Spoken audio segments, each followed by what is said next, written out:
हरिओम। जय श्री कृष्ण। सर्वप्रथम वीडियो शुरू करो उससे पहले आप सबको वैकुंठ चतुर्दशी या आंवले का उत्तम वृक्ष की उत्पत्ति का दिवस या आंवले के वृक्ष की पूजा करने का महान उत्तम सर्वोत्तम दिवस जो है वो है यह वैकुंठ चतुर्दशी। और उस दिन शास्त्रों के अनुसार, हमारे पुराणों के अनुसार आंवले के वृक्ष की उत्पत्ति जो हुई थी वो उसी दिन हुई थी। और जैसे लिखा है कि आदिरोह वृक्ष, आंवले के वृक्ष को आदिरोह वृक्ष कहा जाता है, अर्थात सबसे पहले पृथ्वी पर पवित्र वृक्षों में से जिस वृक्ष की उत्पत्ति हुई थी वो था यह आंवले का वृक्ष।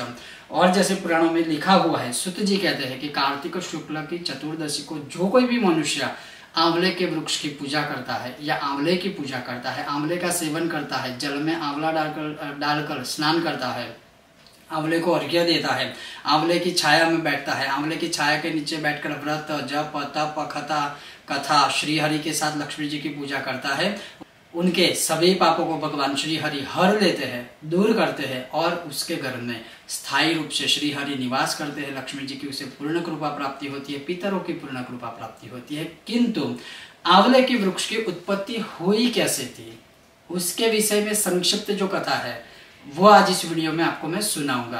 अगर आपको यह विषय वीडियो पसंद आता है तो लाइक कीजिएगा, अधिक से अधिक शेयर कीजिएगा और चैनल पर नए हो तो सब्सक्राइब करके घंटी का आइकन अवश्य दबाइएगा ताकि आने वाले हर वीडियो की सूचना आपको प्राप्त हो सके। तो चलिए शुरू करते हैं। तो एक समय जब पूरी पृथ्वी जलमग्न थी, उस समय पर चराचर जो जीव सृष्टि थी, जो प्राणी आदि थी, जो जीव की सृष्टि थी, वह संपूर्ण रूप से चराचर जगत व्याप्त में, चराचर पूरे जगत में जो विश्व में व्याप्त थी वह प्राणी सृष्टि थी, वो जलमग्न हो गई थी। उस समय परमपिता परब्रह्मा भगवान ब्रह्मा जी, उस समय परमपिता परमेश्वर भगवान श्री ब्रह्मा जी, भगवान श्री हरि आदि देव का मंत्र जाप कर रहे थे। बहुत ही जब की संख्या बढ़ गई, तब उनका बढ़ गया, तपोबल बढ़ गया। तब जब उनके श्वासों में से या उनकी जब श्वास निकली, उस श्वास के साथ एक प्रचंड बहुत बड़ा फल के साथ एक सुदृढ़ दृढ़ बड़ा वृक्ष निकला, उसके बीज निकले।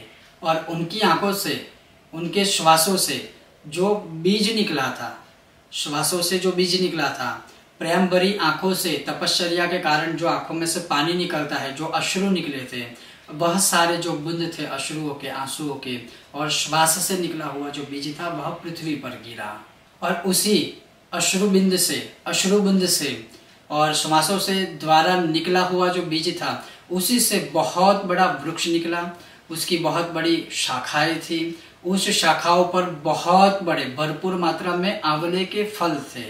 वह वृक्ष इतना बड़ा था कि वह आंवले के फलों से लदा हुआ था, मतलब एक प्रचंड मात्रा में, जैसे पूरे वृक्ष के ऊपर सिर्फ आंवले ही आंवले दिख रहे थे। और ऐसा पुराणों का कथन है कि सबसे पहला यही वृक्ष पृथ्वी पर उगा था और इसीलिए इस वृक्ष को आदिरोह वृक्ष, सबसे पहले जो उगा हुआ जो वृक्ष था यह है, इसीलिए इसे आदिरोह वृक्ष भी कहते हैं। उसके बाद ही समस्त प्रजा की सृष्टि की गई भगवान के द्वारा। उसके बाद सारे देवों की भी जो सृष्टि या जो लोक होते हैं या हुए थे वह भी उसके पश्चात हुआ। और उसके बाद जब इंद्र आदि देवता थे वह घूमते घूमते उस जगह पर आए जहाँ पर आंवले के फलों से लदा हुआ वह वृक्ष था। वह देखकर वह सब आश्चर्यचकित हो गए कि यह इतना अद्भुत और परम प्रिय भगवान विष्णु का जो परम प्रिय वृक्ष है वह यहाँ कैसे उगा।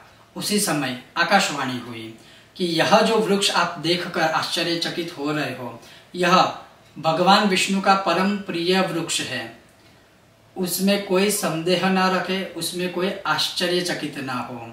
और क्योंकि यह भगवान विष्णु का परम प्रिय वृक्ष है, इसमें कोई संदेह नहीं है, यह सब पापों को हरने वाला है, सब कष्टों को दूर करने वाला है, मनुष्य सहित देवताओं की भी कामना पूर्ति करने वाला यह अविनाशी वृक्ष जिसका कभी विनाश हो ही नहीं सकता।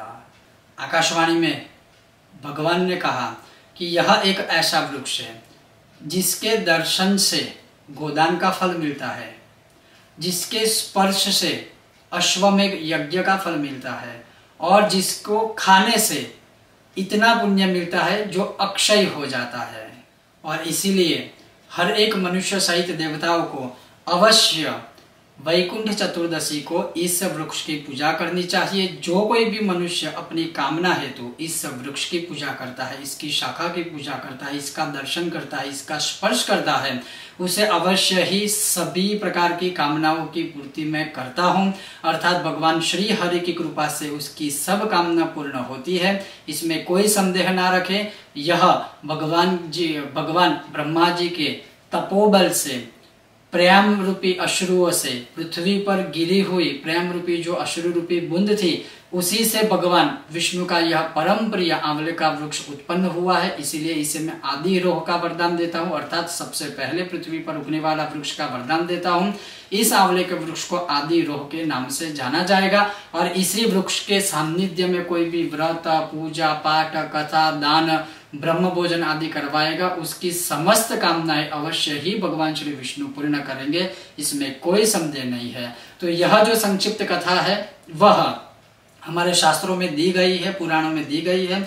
तो अवश्य ही वैकुंठ चतुर्दशी अर्थात यह जो आंवला चतुर्दशी है, उस दिन आंवले का भोजन भी अर्थात आंवले को खाना चाहिए, आंवले से बनी हुई चीजें खानी चाहिए, भगवान विष्णु को आंवले का भोग अर्पण करना चाहिए। संभव है तो आंवले की माला बना कर भी आप भगवान को पहना सकते हो, भगवान विष्णु को या शालिग्राम भगवान को। उसी के साथ आंवले के वृक्ष की या उसके फल की भी पूजा कर सकते हो। उस वृक्ष के नीचे बैठकर संकीर्तन आदि कर सकते हो, जैसे इस कथा में बताया हुआ है। तो इस प्रकार से इस आदिरोह वृक्ष की इस पृथ्वी पर उत्पत्ति हुई थी। अब उससे जुड़ी कथा भी पुराणों में है कि मतलब ऐसी कौन सी कथा है, आंवले के वृक्ष का महात्म्य क्यों इतना है, ये आंवले के वृक्ष के नीचे कोई भी कर्म करने से कितना फल मिलता है।